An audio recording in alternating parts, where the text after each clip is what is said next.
Hello everyone, आप लोग का बहुत बहुत स्वागत है स्टडी पॉइंट यूट्यूब चैनल पर। I welcome you all to study point. और आज के इस पर्टिकुलर वीडियो सेशन में हम लोग मैथ्स के कुछ बहुत ही इंपॉर्टेंट क्वेश्चन को डिस्कस करेंगे।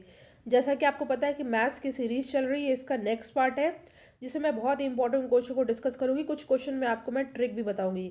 वीडियो को लास्ट तक देखिए, क्योंकि लास्ट में मैं एक रीजनिंग का बहुत इंपॉर्टेंट क्वेश्चन आपको बताऊंगी जो कि आपके एग्जाम के लिए इंपॉर्टेंट है। इससे पहले अगर आपने वीडियोस नहीं देखे तो प्लेलिस्ट बनी हुई है, आप उन वीडियोस को देख सकते हैं। उसमें भी इंपॉर्टेंट क्वेश्चन को सॉल्व करना बताया गया है। तो चलिए हम लोग अपना डिस्कशन स्टार्ट करते हैं। वीडियो आपके लिए हेल्पफुल लगे तो वीडियो को लाइक और शेयर जरूर कीजिएगा। अगर आपको कोई भी डाउट हो तो आप कमेंट सेक्शन में पूछ सकते हैं।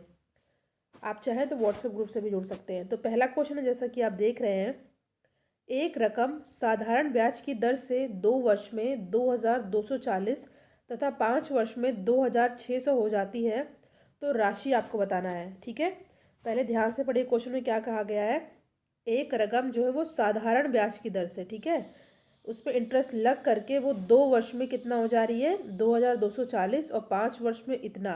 तो आपको एक्चुअल वैल्यू आपको बतानी है। ठीक है, तो चलिए हम लोग अपना क्वेश्चन स्टार्ट करते हैं, कैसे सॉल्व करना है। देखिए, इस क्वेश्चन में आपको कुछ नहीं करना है। वैसे तो उसका एक लॉन्ग मेथड भी है, बट मैं आपको शॉर्ट मेथड से बताती हूँ। आप यहाँ पे लिख लीजिए, टाइम लिख लीजिए कितने साल का हो रहा है, और यहाँ पे मनी का। ठीक है, तो 5 वर्ष में कितना हो रहा है, जैसा कि आप देख रहे हैं 5 वर्ष में हो रहा है 2600।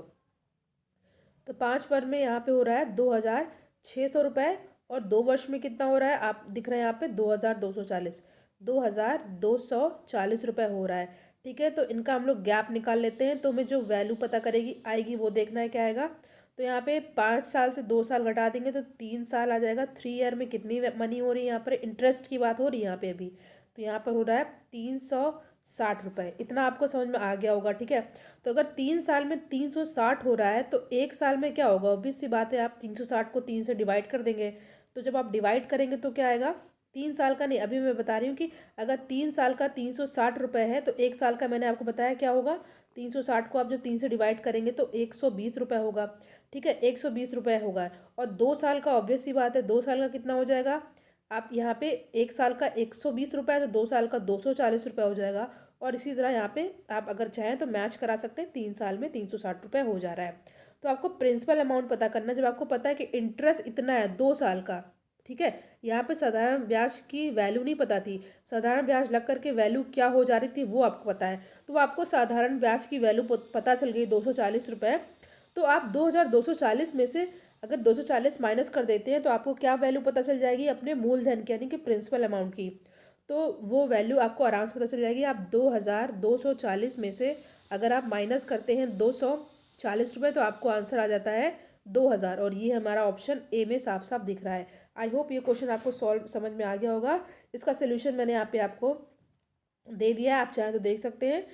देखा आपने, यहाँ पर टाइम दिया, मनी दिया, 5 साल में इतना हो रहा है, 2 साल में इतना हो रहा है। आपने 3 साल का निकाला 360 माइनस करके, तो एक साल का हो जाएगा 120, 2 साल का हो जाएगा 240। क्योंकि ये प्रिंसिपल अमाउंट है तो आप जो वैल्यू दी थी स्टार्टिंग में उसमें माइनस कर देंगे तो आपका मूलधन पता चल जाएगा, जो कि हमें क्वेश्चन में पूछ रहा है। तो 2000 इज द आंसर। इसी तरह आप क्वेश्चन कर सकते हैं। अब हम लोग नेक्स्ट क्वेश्चन पर आते हैं। ध्यान से देखिए क्वेश्चन क्या है, एज से रिलेटेड क्वेश्चन है। क्वेश्चन है, 10 वर्ष में ए की उम्र 10 साल पहले बी की उम्र से दुगनी हो जाती है। थोड़ा ट्रिकी क्वेश्चन है तो आप ध्यान से पढ़िएगा। ठीक है, 10 वर्ष में ए की उम्र 10 साल पहले के बी की उम्र से दोगुनी हो जाती है। यदि अब ए जो है बी से 9 साल छोटा है तो बी की वर्तमान आयु आपको बतानी है। आई होप ये क्वेश्चन आपने अच्छे से समझ लिया होगा। आप इसको पॉज करके वीडियो को अच्छे से समझ सकते हैं। पहले हम लोग देख लेते हैं, माना जो अगर मान लेते हैं आप बी की क्या है, एक्स आयु है। ठीक है, एक्स वर्ष है। माना बी की एज क्या है, एक्स साल है। ठीक है, एक्स ईयर है। तो अब इक्वेशन हम लोग बैठाते हैं, जैसा स्टेटमेंट दे रखा है वैसे हम लोग यहाँ पे इक्वेशन को मोल्ड करेंगे। यहाँ पे देखिए, बी की आपने मान ली है क्या, एक्स वर्ष। ठीक है, एक्स वर्ष। उसके बाद अब क्या होगा, यहाँ पे हो जाएगा आपका 9 साल पहले। ठीक है, यानी कि आपका यहाँ पे ए की क्या हो जाएगी, x minus 9 is equal to x. ये हमारा पहला कंडीशन है। देखिएगा यहाँ पे हो जाएगा x-9 इज इक्वल, बी का क्या है, x है। ठीक है, इतना तो आपको पता चल गया है। अब कह रहा है 10 वर्ष बाद। ठीक है, तो यहाँ पे क्या होगा, x-9 -10 + 20।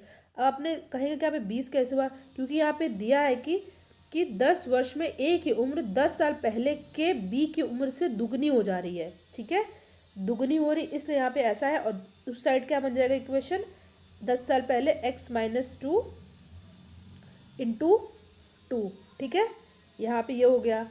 इतना आपको आई होप समझ में आ गया होगा। बस आप इक्वेशन को सॉल्व कर लेंगे और x की वैल्यू आपको आराम से पता चल जाएगी। मैंने यहाँ से आपको देख लीजिए, अच्छे से समझ में आएगा। माना जो है b की आयु x वर्ष है, ठीक है, तो a की x-9 और x, क्योंकि क्वेश्चन में दिया था। फिर 10 वर्ष बाद यहाँ पे आपने इक्वेशन को मोल्ड किया अकॉर्डिंग टू स्टेटमेंट, फिर आपने x की वैल्यू निकाल ली जो कि 21 आएगा। अगर आपको इस क्वेश्चन में कोई भी डाउट आता है तो आप कमेंट सेक्शन में ज़रूर पूछिएगा, मैं उसको समझाने की कोशिश फिर से करूँगी। ठीक है, नेक्स्ट क्वेश्चन है जो कि बहुत ही इंपॉर्टेंट है, ध्यान दीजिएगा। एक ट्रेन 40 किलोमीटर प्रति घंटा की रफ्तार से चलती है। एक आदमी 25 किलोमीटर प्रति घंटे की रफ्तार से समान दिशा में ट्रेन के समानांतर चल रहा है। यदि ट्रेन 48 सेकंड में उसी आदमी को पार करती है तो ट्रेन की लंबाई कितनी है। ठीक है, ट्रेन की लंबाई आपसे पूछा है। क्वेश्चन को फिर से देखिए आराम से। ठीक है, एक ट्रेन 40 किलोमीटर प्रति घंटा की रफ्तार से चलती है और एक आदमी 25 किलोमीटर प्रति घंटा की रफ्तार से समान दिशा में ट्रेन के समानांतर चल रहा है। ठीक है, यदि ट्रेन 48 सेकंड में उसी आदमी को पार करती है तो ट्रेन की लंबाई आपको बतानी है। बहुत ईजी क्वेश्चन है। क्या करना है आपको, मान लीजिए ट्रेन की लंबाई जो है कितनी है, x मीटर है। मान लीजिए x मीटर है ट्रेन की लंबाई। ठीक है, x मीटर है।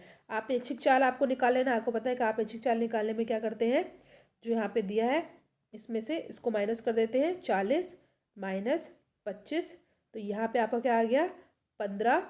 ठीक है, 15 आ गया। अब आपको क्या करना है, सिंपली क्या कर लेना है, x अपॉन, क्योंकि आपको पता है कि जो फॉर्मूला होता है उसी के अकॉर्डिंग x अपॉन यहाँ पे आ जाएगा 15। इसको आपको 18/5 से कर देना है। ठीक है, क्योंकि आपको मीटर में आंसर चाहिए। ठीक है, तो अगर किलोमीटर में होता है तो 5/18 नहीं करते हम लोग, क्योंकि ऑलरेडी दिया हुआ है किलोमीटर में, मगर इसमें आंसर मीटर में दे रखा है तो 18/5 हो जाएगा। बस आपको आराम से इसको सॉल्व कर लेना है। x/15 इंटू 18/5, इसको सॉल्व करेंगे तो आपका क्या आ जाएगा, आंसर आ जाएगा। ठीक है, जब आप इसको सॉल्व करेंगे तो ये आएगा आपका 200। ठीक है, ध्यान दीजिएगा जो मैंने आपको यहाँ पे बताया है, यहाँ पे x/15 into 18/5 is equal to 48 होगा, क्योंकि यहाँ पे दिया यदि ट्रेन 48 सेकंड में उसी आदमी को पार करती है। ठीक है, यहाँ से हम लोग काटा पीटी करेंगे और x की वैल्यू हमारी क्या आ जाएगी, यहाँ पे आपकी आ जाएगी 200 मीटर। ठीक है, ध्यान दीजिएगा इस क्वेश्चन को, इंपॉर्टेंट क्वेश्चन है। इस तरह के क्वेश्चन एग्जाम में पूछे जाते हैं। देख लीजिएगा, एक ट्रेन 40 किलोमीटर प्रति घंटा की रफ्तार से चलती है। एक आदमी 25 किलोमीटर प्रति घंटा की रफ्तार से समान दिशा में के समानांतर चल रहा है। ठीक है, समान दिशा में था इसीलिए मैंने 40 से 25 को माइनस किया। यदि ट्रेन 48 सेकंड में उसी आदमी को पार करती है, ट्रेन की लंबाई आपको बतानी है। कुछ नहीं किया था, माइनस करने पर जो आया था हमारा उसको हमने सॉल्व कर लिया था। ठीक है, 18/5 फॉर्मूला में लिखा है, इधर टाइम आ जाएगा। उसके बाद काटा पीटी करेंगे तो x की वैल्यू हमारी आ जाएगी 200 मीटर। यहाँ पे एक्चुअली यहाँ पे आपको मैंने यहाँ पे सॉल्व करके दिखा दिया है। ठीक है, वहाँ ट्रेन की लंबाई x मीटर है, आप ऐच्छिक चाल आपने निकाल लिया। इसके बाद नेक्स्ट पेज पर हम लोग आते हैं। यहाँ पे हमने काटा पीटी करी फॉर्मूले में पुट करके। आपको पता है फॉर्मूला क्या होता है। ठीक है, चाल बराबर दूरी बटे समय, इसी के स्पीड बराबर डिस्टेंस अपॉन टाइम, इसी से हम लोग अपना निकाल लेंगे। यहाँ पे टाइम को उधर शिफ्ट करेंगे और डिस्टेंस अपॉन ये सारी चीज़ें स्पीड से हम लोग निकाल लेंगे, जैसा कि नॉर्मल फॉर्मूला हम लोग लगाते हैं। ठीक है, नेक्स्ट क्वेश्चन पे हम लोग आते हैं। क्वेश्चन है, ठीक है, ध्यान से पढ़िएगा। एक आदमी यात्रा पर पहले 240 किलोमीटर 40 किलोमीटर प्रति घंटे के हिसाब से सफ़र करता है तथा दूसरे 240 किलोमीटर 60 किलोमीटर प्रति घंटे के हिसाब से यात्रा करता है। यात्रा में पहले 480 किलोमीटर का औसत वेग है। ठीक है, तो आपको बताना है, आपको यहाँ पे औसत वेग। ठीक है, औसत वेग। क्वेश्चन फिर से पढ़िए।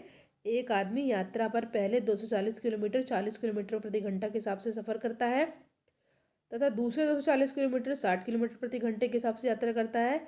यात्रा में पहले 480 किलोमीटर का औसत वेग क्या होगा। औसत वेग समझ रहे हैं ना आप। तो आपको यहाँ पे फॉर्मूला आपको पता होना चाहिए औसत वेग निकालने का। फॉर्मूला क्या होता है, औसत वेग निकालने का फॉर्मूला होता है आपका 2 × V1 V2 upon V1 + V2। ये फॉर्मूला आपको याद कर लेना है, इसी से क्वेश्चन आपका सॉल्व हो जाएगा। ठीक है, तो जैसा कि मैंने आपको फॉर्मूला बताया 2 × V1 × V2 upon V1 + V2। ठीक है, तो यहाँ पे क्या था 2 × 40 × 60, फिर इसी को हमें प्लस कर देना है। 40 × 60 को अभी यहाँ पे मल्टीप्लाई ऊपर किया गया था जो कि मैंने पुट कर दिया, अब प्लस कर देना है तो 100 हो जाएगा। काटा पीटी करेंगे हम लोग, 4 × 24, फिर 24 × 2 48। ठीक है, यहाँ पे मैंने आपको बता भी दिया है जैसा कि आप यहाँ पे देख रहे हैं। ठीक है, औसत वेग क्या है, फॉर्मूला यहाँ पे V1 की वैल्यू क्या दे रखी है 40, V2 की वैल्यू दे रखी है 60। अगर 40 और 60 को यानी V1 + V2 को प्लस करेंगे तो 100। काटा पीटी किया हमने, यहाँ से ये 0 गया, यहाँ से ये 0 गया, यहाँ से ये 0 गया, यहाँ से ये 0 गया। 4 × 6 = 24, 24 दूना 48 किलोमीटर प्रति घंटा। नेक्स्ट क्वेश्चन पे हम लोग आते हैं। एक सेकेंड, हाँ, अगले क्वेश्चन पे हम लोग आते हैं। क्वेश्चन है, एक सिलेंडर जिसका अर्ध व्यास यानी कि त्रिज्या 80 सेंटीमीटर है, ऊंचाई 20 सेंटीमीटर है, उसके संपूर्ण क्षेत्रफल एवं पार्श्व भाग के क्षेत्रफल का अनुपात आपको बताना है। देखिए, आपके लिए डेली वीडियोस अपलोड किए जाते हैं चैनल पर, तो आप वीडियो को लाइक ज़रूर कीजिएगा और शेयर भी ज़रूर कीजिएगा अपने फ्रेंड सर्किल में। क्वेश्चन फिर से पढ़ लेते हैं। एक सिलेंडर जिसका अर्ध व्यास, जिसको हम लोग त्रिज्या भी कहते हैं, रेडियस, ठीक है, और 80 सेंटीमीटर दे रखा है और ऊंचाई 20 सेंटीमीटर है, उसके संपूर्ण क्षेत्रफल और पार्श्व भाग के क्षेत्रफल का आपको अनुपात बताना है। 4 ऑप्शन आपके सामने दिया हुआ है, तो इस क्वेश्चन को कैसे सॉल्व करते हैं। देखिए, सबसे पहले आपको फॉर्मूला पता होना चाहिए। तो पहले तो पता है कि आपको पता है यहाँ पे बेलन का है इसमें, तो बेलन का संपूर्ण क्षेत्रफल, ठीक है, संपूर्ण क्षेत्रफल, यहाँ पे क्षेत्र लिख दे रही हूँ, आप समझ जाइएगा, अपॉन क्या हो जाएगा, बेलन का पार्श्व क्षेत्रफल। ठीक है, पार्श्व क्षेत्रफल का आपको अनुपात यहाँ पे बताना है। ठीक है, तो आपको फॉर्मूला पता होना चाहिए। फॉर्मूला क्या होता है, ये होता है 2πr ब्रैकेट में r + h, ठीक है, अपॉन 2πrh, ठीक है, इज इक्वल टू क्या हो जाएगा यहाँ पे r + h अपॉन h। काटा पीटी करेंगे तो हमारा यहाँ पर ही आएगा। ठीक है, कैसे, ये 2πr गया यहाँ से, ये 2πr गया यहाँ से, बचा क्या r + h अपॉन h। ठीक है, ये आया है हमारा। अब क्योंकि आगे हमें सॉल्व करना है तो कैसे सॉल्व करेंगे, देखिए फॉर्मूला हमारा क्या बनकर के आया है, r + h अपॉन h। ठीक है, आपको त्रिज्या दे रखी है 80 सेंटीमीटर, ऊंचाई भी दे रखी है 20 सेंटीमीटर। त्रिज्या यानी कि 80 + 20 अपॉन हाइट है 20, तो यहाँ पे क्या हो जाएगा 100 अपॉन 20। काटा पीटी किया तो यहाँ पे आया हमारा 5:1। ठीक है, जो कि हमारा ऑप्शन डी में साफ साफ दिख रहा है, और ये हमारा हो जाएगा ऑप्शन डी सही आंसर। देखिए, यहाँ पे मैंने आपको सॉल्व करके दिखा भी दिया है। बेलन का संपूर्ण क्षेत्रफल अपॉन बेलन का पार्श्व क्षेत्रफल का अनुपात पूछा है। फॉर्मूला आपको इस क्वेश्चन में याद होना चाहिए। तो फॉर्मूला आप है 2πr अपॉन 2πrh।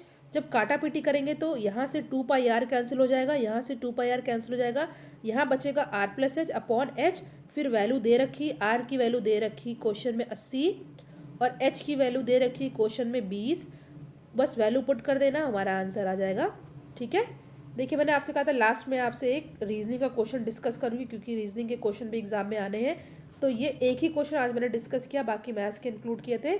आपको यहाँ पे दे रखता है फिगर, यहाँ पे आपको एक गुप्त संख्या पता करनी होती है। इसमें आपको एक पैटर्न फॉलो होता है, वही पता करना होता है कि कौन सा पैटर्न फॉलो हो रहा है। तो ध्यान से देखिएगा, यहाँ 2 के बाद 3 आ रहा है, 3 के बाद 5 आ रहा है, 5 के बाद 9 के बाद 17, फिर देन क्वेश्चन मार्क, और यही क्वेश्चन मार्क की वैल्यू आपको बतानी है। आपके सामने 4 ऑप्शन दे रखा है। ठीक है, देखिए इस तरह के क्वेश्चन को सॉल्व करने के लिए आपको बहुत ज़्यादा प्रैक्टिस करनी होती है, इसके लिए कोई ट्रिक नहीं होता है इस तरह के क्वेश्चन के लिए। ठीक है, अलग अलग क्वेश्चन में अलग अलग पैटर्न फॉलो होता है, तो हम लोग को चेक करते हैं। तो यहाँ पे देखिए अगर हम क्या करते हैं, दो में दो से मल्टीप्लाई करके वन माइनस कर देते हैं तो हमारा क्या आता है, तीन, जो कि यहाँ पे आ रहा है।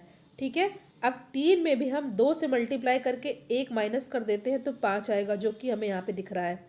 ठीक है, यहाँ पे अब पाँच में भी हम अगर दो से मल्टीप्लाई एक कर देते हैं तो आता है नौ, जो कि हमें यहाँ दिख रहा है। ठीक है, अब नौ में भी हम लोग दो से मल्टीप्लाई करके एक माइनस कर देते हैं तो सत्रह आता है, जो कि हमें यहाँ पे साफ साफ दिख रहा है। अब यही पैटर्न फॉलो करेंगे हम लोग, सत्रह में दो से मल्टीप्लाई करके एक माइनस कर देंगे तो क्या आ जाएगा, सत्रह दूनी चौंतीस माइनस वन बराबर तैंतीस। ठीक है, जो कि ऑप्शन सी में हमें साफ साफ दिख रहा है। तो यहाँ पे ये पैटर्न फॉलो हुआ कि डिजिट्स में दो का मल्टीप्लाई करके एक माइनस कर देना है, यही पैटर्न फॉलो होगा, बट अलग अलग क्वेश्चन में अलग अलग पैटर्न फॉलो होता है। यहाँ पे मैंने आपको सॉल्व करके दिखा दिया है। ठीक है,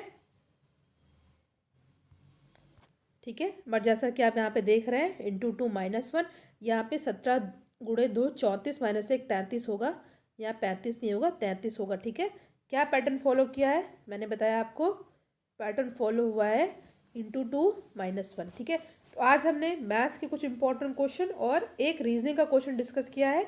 मैथ्स का ये नेक्स्ट पार्ट था, इसका आप अगर आप चाहें तो व्हाट्सएप ग्रुप से जुड़ सकते हैं, वहाँ पर डिस्कशन होते रहते हैं इंपॉर्टेंट टॉपिक पर। और आप चाहें तो वीडियो को शेयर ज़रूर कीजिएगा अपने फ्रेंड सर्कल में, लाइक ज़रूर कीजिएगा। Thank you so much for watching. अगर आपको कोई भी डाउट हो तो कमेंट सेक्शन में आप पूछ सकते हैं। Thank you.